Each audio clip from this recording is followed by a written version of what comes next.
Fala galerinha do xadrez, tudo beleza? Pessoal, temos uma partida muito bacana aqui do Norway Chess 2020 entre esses dois garotos, Ariane Tari e Alireza Firuza. Vamos dar uma olhada nessa juventude jogando. A Ariane Tari abre aqui com o peão do rei E4. Temos C6 aqui por Alireza Firuza. A defesa Caro-Kann, olha aí, jogadores de defesa Caro-Kann, né?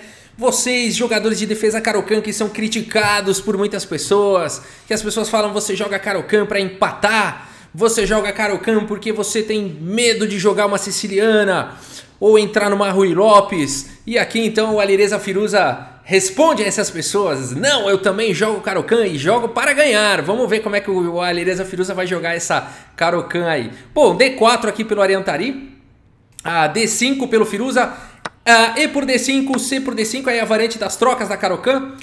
E agora bispo em D3, desenvolvendo aí o bispo. Temos cavalo em F6, C3. Aqui essa ideia do Ariane Tari é dando a casa de C2 para dama, ou até mesmo a casa de B3, fortalecendo o peão central. A partida seguiu com bispo G4 aqui pelo Firuza atacando a dama do Tari. E o Tari joga dama B3, contra-atacando agora o peão de B7.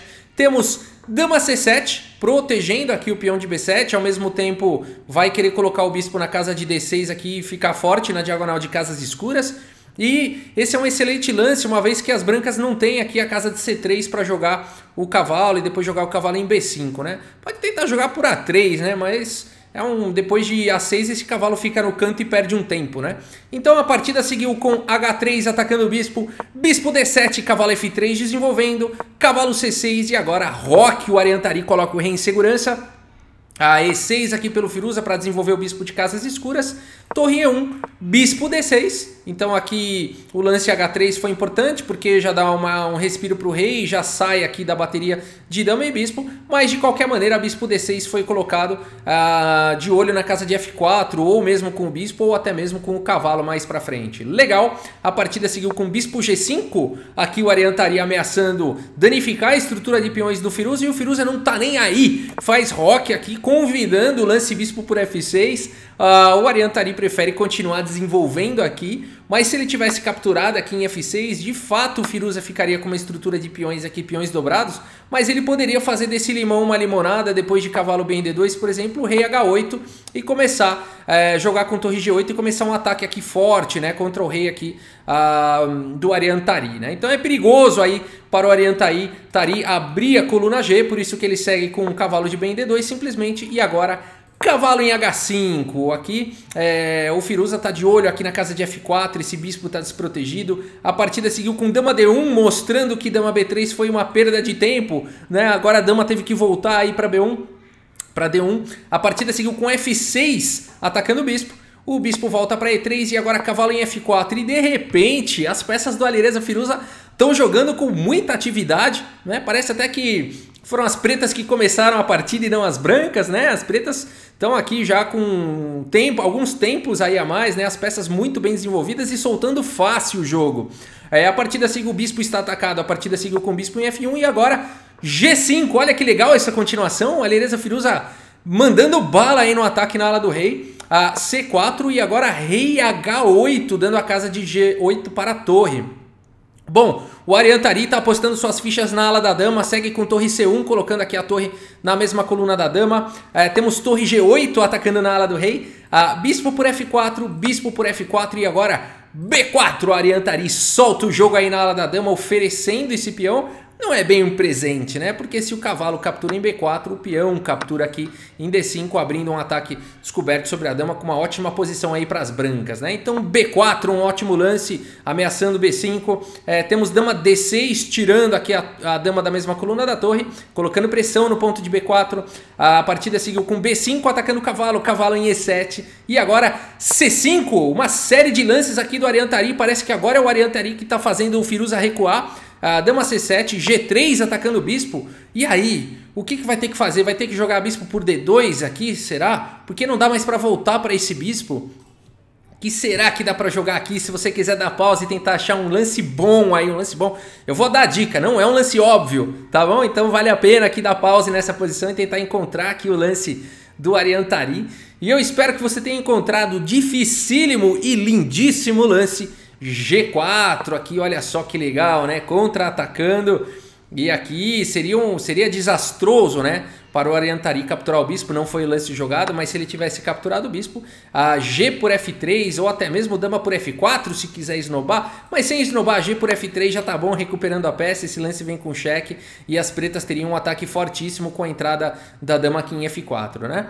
Então G4, um lance que exclama aqui pelo Alireza Firuza. A partida seguiu com H por G4 e agora torre por G4. Olha que maneira elegante aqui de proteger o bispo, né? Agora o peão de G3 está cravado, sem contar que as pretas têm forte ameaça aqui de bispo por G3, né? Aliás, naquela posição que eu falei para vocês encontrarem um lance aqui depois de G3, se você encontrou bispo por G3, parabéns também, hein? Dá um forte ataque aí para as negras, dá uma grande iniciativa, né? Estoura toda a cobertura do rei, seria uma boa sequência. Mas depois de G4, a partida seguiu com H por G4, torre por G4 e agora bispo em H3 aqui pelo Ariantari, atacando a torre volta para G7, mantendo a cravada aqui no peão, e agora rei em H1, ameaçando capturar o bispo. A partida seguiu e agora o que jogar, né? Você vai voltar o bispo, vai capturar o cavalo, o que você vai fazer aí de novo? Se você quiser dar pause mais uma vez e tentar encontrar aqui um lance nada óbvio e muito forte aqui pelo Alireza Firuza, vale a pena, e eu espero que você tenha encontrado aqui o lance E5, olha que bacana essa ideia, atacando esse bispo desprotegido aqui em H3, né? E se o bispo toma, a dama tá ameaçando entrar lá em H3, não dá tempo das brancas capturarem o bispo, né? E é exatamente assim que seguiu na partida, bispo por D7, dama por D7, e agora as brancas não têm o tempo de capturar o bispo, senão dama H3 está vindo com cheque, cavalo H2, dama G2 entregaria cheque mate, né? Por isso que depois de dama D7 a partida seguiu com cavalo H2, já se antecipando um lance aí para não levar o mate, né? A partida seguiu com dama H3, é aquela sequência com tempo a menos, né? Mas aqui continua não dando tempo para as brancas capturarem o bispo, existe uma ameaça de mate se o peão capturar o bispo. Então a partida seguiu com torre G1 e agora torre de A em G8, a Alireza Firuza não tá deixando o Ariantari respirar, não tá deixando respirar. É uma pancada atrás da outra, é uma surra aqui. Torre de A em G8 não dá, continua não dando para capturar aqui em F4, não foi o lance jogado por conta de torre G2 agora, e não tem defesa, né? Ah, cavalo F3 defende ou cavalo F1 defende, vamos ver. Se jogar cavalo F1, corta a conexão da dama com a torre, simplesmente torre por G1, checkmate. Se jogar cavalo F3, está vindo E4, e aí os cavalos cairão um por um, e o segundo será com checkmate. Né? Então por isso que aqui na partida, depois de torre de A em G8, a partida seguiu com dama em E2, e agora E4. Então impedindo aqui a ida do cavalo para a casa de F3, temos torre C3, então as brancas aqui tentando se segurar do jeito que podem, né? A casa de G3. A partida seguiu com cavalo F5, mais uma pedrada aí do Alireza Firuza, que é isso, né? Cada lance que ele faz é uma pancada. Aqui não deu chance até agora para o Ariantari respirar. A partida seguiu com cavalo por E4, o Ariantari desesperado vai para esse sacrifício para ganhar um pouco de espaço. D por E4, dama por E4 e agora com o bispo atacado, o que fazer? Bispo por G3, finalmente aí resolvendo essa questão. Esse bispo parece um bispo blindado porque ele continua não podendo ser capturado, né? A partida seguiu aqui com torre G2 defendendo o mate em H2, mas se esse bispo tivesse sido capturado, por exemplo, F por G3, seguiria cavalo por G3, a torre, uma das torres por G3, vamos a torre de G por G3, torre por G3, torre por G3, dama aqui por G3 e não tem como evitar o mate, né? Não tem como evitar o mate aqui em G1 ou G2, né? A dama aqui não consegue defender essas duas casas, né? De G1 e G2, portanto a gente teria checkmate aí em alguns lances. Legal demais, por isso depois de bispo por G3 a partida seguiu com torre G2 defendendo aqui o checkmate. Mas agora eu tava vendo ao vivo essa partida e o Kramnik comenta aqui, tava comentando com a Judith Polgar, o Kramnik. Tem um lance aqui, ele tava procurando aqui uma finalização brilhante, o Kramnik. Não, eu queria ver um sacrifício agora, queria ver uma coisa brilhante. Ele e a Judith Polgar estavam tentando comentar, não é possível, aqui deve ter um final espetacular, um sacrifício de dama, alguma coisa. E eles procuraram, não acharam, e o Kramnik falou, quer saber? Tem um jeito simples e efetivo aqui de vencer. E foi exatamente o que o Kramnik, a ideia que o Kramnik colocou dos próximos lances, foi a ideia vencedora. Se você quiser dar pausa, eu acho que você também pode encontrar essa ideia vencedora simples e efetiva aqui do Kramnik. E eu espero que você tenha encontrado aqui a ideia de dobrar as torres na coluna E, né? Muito bacana. Torre E7, simples e efetivo atacando a dama, o cavalo está protegido. Depois de dama B1, que foi jogado protegendo aqui a fileira do fundo, torre aqui de G em E8. E nessa posição aqui, o Ariantari abandonou a partida. Aqui não dá mais, né? Aqui não dá mais, essa torre vai entrar, né? Não adianta tentar defender aqui com torre C1, senão tá vindo o bispo por H2 de qualquer maneira. Se torre por H2, as brancas estão dando checkmate em alguns lances com dama em F3 cheque, torre G2, torre G8, né? Parece que as brancas conseguem se segurar aqui agora. Torre G1, mas aí torre G4, né? E aí não tem mesmo o que fazer. O checkmate está próximo, né? A3, qualquer lance aqui, ou vamos fazer dama por F5, vamos tentar fazer qualquer lance. Tá vindo torre H4, depois de dama H3, torre por H3, checkmate, né? Então por isso aqui que depois de torre de G em 8, o Ariantari abandonou a partida. Realmente não tem mesmo aqui, né, saída, não tem o que fazer. Se jogar dama G1 para tentar defender tudo, tá vindo torre E1, né? Aqui no mínimo muito material será ganho aqui, né?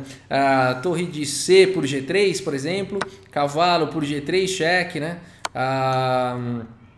O que dá para jogar? Torre por G3 atacando a dama, mas aí torre por G1 vem com cheque, né? E aí de qualquer maneira, torre por G1 e as pretas estão ganhas, né? Vamos dar uma olhada no relatório aqui do chess.com, olha só. Que maravilha, hein? A Alireza Firuza fez a partida perfeita, 99,3% de precisão, não cometeu nenhuma imprecisão nem nada. E aqui o Ariantari acabou não tendo aí a mesma precisão, né? Acabou errando aí, né? Se confundiu aí, não soube se defender, né? Vamos lá olhar onde é que o Ariantari perdeu a mão, né? Mas aqui, deixa eu ver onde é que... lembrei, aqui ó, provavelmente... Vamos voltar aqui um pouquinho, ó, dama C7, G3 talvez tenha sido o problema, né? G3 aqui realmente traz uma série de complicações para as brancas, né? O Ariantari já tá com ataques aqui na ala do rei, jogar G3 é danificar demais a estrutura de peões aí do rei, né? Aqui ele teria que ver que a tempestade tá vindo e jogar um torre C3 para tentar defender a ala do rei. Depois de G4, por exemplo, H por G4, torre por G4, ele poderia seguir com uma ideia bastante interessante aqui o Ariantari, que seria C6. Depois de B por C6, B por C6, cavalo por C6, as brancas teriam um recurso bacana aqui, bacana. Se você quiser dar pausa e tentar encontrar qual seria esse recurso nessa continuação aqui nessa análise para as brancas, né? E o recurso seria aqui o lance cavalo E5, olha que legal, dando um ataque descoberto aqui na torre, né? Então bacana demais. Cavalo por E5 não é possível porque o cavalo está cravado, então aqui poderia seguir com F por E5, por exemplo, dama por G4, torre G8, né? O Alireza Firuza continuaria aí com a iniciativa, atacando tudo, mas as brancas se defendem. O Ariantari poderia seguir com dama D1, a dama A5, por exemplo, tocando aqui nos pontos de C3 e A2, a torre D3, E4 atacando a torre aí mais uma vez, e aí as brancas poderiam sacrificar agora o cavalo em E4 para ganhar mais espaço. Cavalo por E4, D por E4, torre por E4. E depois de dama F5, por exemplo, atacando a torre e defendendo o bispo, dama em E1. E a gente tem um jogo aí com chances para os dois lados. Pelo menos o Ariantari não estaria levando aí ataques de checkmate, né? O Firuza continuaria atacando, ia mandar um torre G4, ia tentar aí algumas coisas. Tá mais fácil de jogar para as negras, mas se as brancas jogarem com precisão aí, elas se seguram, né? Podem tentar levar isso aí para trocar peças, ou quem sabe até mesmo um contra-ataque em algum momento, né? E buscar chances aí de vitória, né? Legal demais, no detalhe, né, faltou, pessoal, acreditar aqui, né, que G3 foi um lance que não tem mais volta, né, e pior que foi isso mesmo, depois de G3 não dá mais, olha a velocidade, mais uma vez aqui com que o Alireza Firuza vai jogando isso, a força com que ele vai jogando, todos os lances precisos, E5, que paulada, né, aqui realmente foi paulada atrás de paulada, dama H3, torre de A em G8, cavalo, E4 e agora o cavalo em F5, acabou, né, muita peça indo pra cima, bispo por G3 e tal. Um massacre aqui do Alireza Firuza, uma partida espetacular, espero que vocês tenham gostado. E é isso, pessoal, muito obrigado pela audiência, um grande abraço para todos vocês e até a próxima, valeu!